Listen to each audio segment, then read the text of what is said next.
सोचना जरा, एक ऐसी प्राचीन भविष्यवाणी, एक ऐसा धोखेबाज और एक ऐसा इंतजार जो हजारों सालों से चला आ रहा है।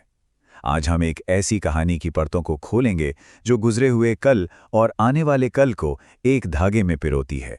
सवाल तो यही उठता है, और ये काफी हैरान करने वाला सवाल है कि आखिर कोई पूरी की पूरी कौम इतिहास के सबसे बड़े धोखेबाज का इंतजार क्यों करेगी।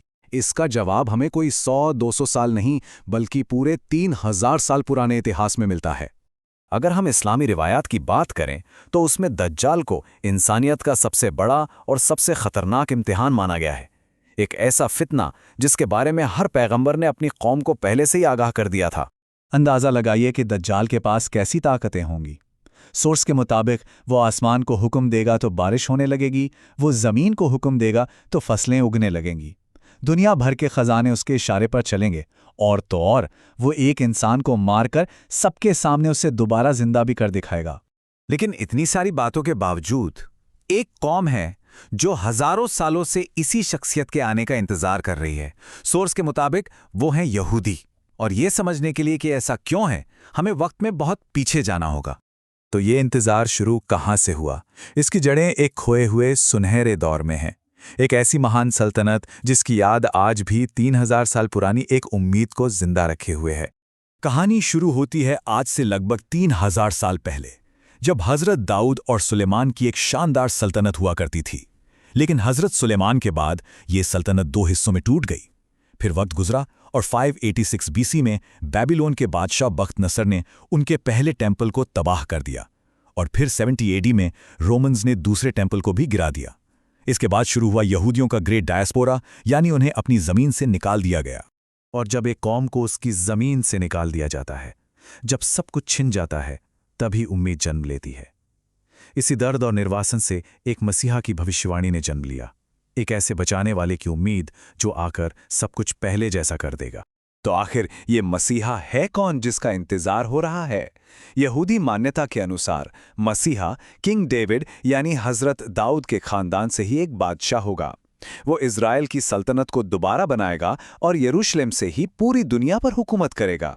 अब सोर्स का ये दावा है कि जब हजरत ईसा आए तो असल में वही वो मसीहा थे जिनकी भविष्यवाणी की गई थी, लेकिन यहूदियों ने उन्हें मानने से इनकार कर दिया।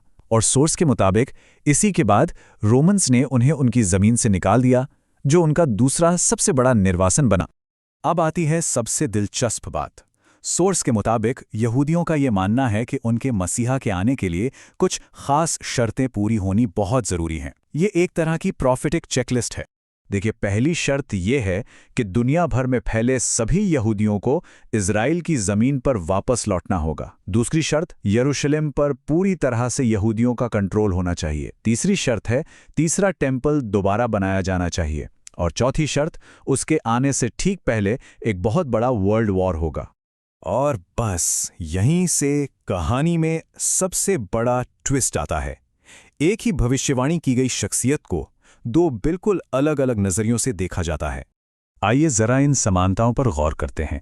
एक तरफ यहूदी मसीहा किंग डेविड के वंश से होगा और यरूशलेम से हुकूमत करेगा।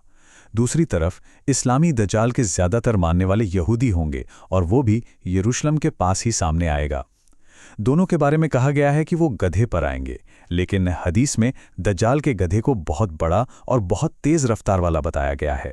ये बातें वाकई में चौंकाने वाली हैं। हदीस में तो दज्जाल के बारे में और भी बातें बताई गई हैं, जैसे वो एक नौजवान होगा जिसके बाल घुंघराले होंगे और उसकी एक आंख फूले हुए अंगूर जैसी दिखेगी। वो सिर्फ 40 दिनों में पूरी दुनिया घूम लेगा, और सबसे बड़ा धोखा ये होगा कि जिसे वो अपनी जन्नत बताएगा वो असल में जहन्नम होगी, और जिसे वो अपनी जहन्नम बताएगा वो असल में जन्नत होगी। तो ये सब तो हो गई पुरानी बातें, पुरानी भविष्यवाणियां। असली सवाल ये है कि क्या आज के दौर में ये पूरी हो रही हैं? सोर्स हमें आज के कुछ घटनाओं की तरफ इशारा करता है। सोर्स के हिसाब से देखें तो उन 4 शर्तों में से 2 तो पहले ही पूरी हो चुकी हैं। पहली 1948 में जब इज़राइल बना और यहूदियों की वापसी शुरू हुई, और दूसरी 1967 में जब यरूशलेम पर उनका पूरा कंट्रोल हो गया। अब बात करते हैं तीसरी शर्त की, यानी तीसरे टेंपल का बनना। सोर्स का दावा है कि इसके लिए जो जगह सोची गई है वो ठीक वही जगह है जहां आज अल-अक्सा मस्जिद मौजूद है। और यही बात इस पूरे मामले को भू राजनीतिक और धार्मिक तौर पर बहुत ज्यादा संवेदनशील बना देती है। सोर्स एक भविष्यवाणी का भी जिक्र करता है, जिसमें एक आखिरी जंग की बात कही गई है। कयामत उस वक्त तक नहीं आएगी जब तक मुसलमान यहूदियों से जंग ना कर लें। यहूदी पत्थरों और पेड़ों के पीछे छिपेंगे तो वो पत्थर और पेड़ कहेंगे, ए मुसलमान, ए अल्लाह के बंदे, मेरे पीछे एक यहूदी है, आओ और उसे मार डालो, सिवाय घरकद के पेड़ के, क्योंकि वो यहूदियों का पेड़ है। और अब सुनिए सबसे चौंकाने वाली बात, जो इस पूरे विश्लेषण को आज के समय से जोड़ती है। सोर्स का दावा है कि आज इजराइल में लाखों की तादाद में यही गरकद के पेड़ लगाए जा रहे हैं। ये एक ऐसी आधुनिक कार्रवाई है जो सीधे सीधे उस प्राचीन भविष्यवाणी से जुड़ती दिख रही है। तो सोर्स का तो यही कहना है कि स्टेज तैयार किया जा रहा है, सारे मोहरे अपनी जगह पर आ रहे हैं। लेकिन इन सब के बीच आखिरी और सबसे अहम सवाल वही है, क्या दुनिया इसके लिए तैयार है?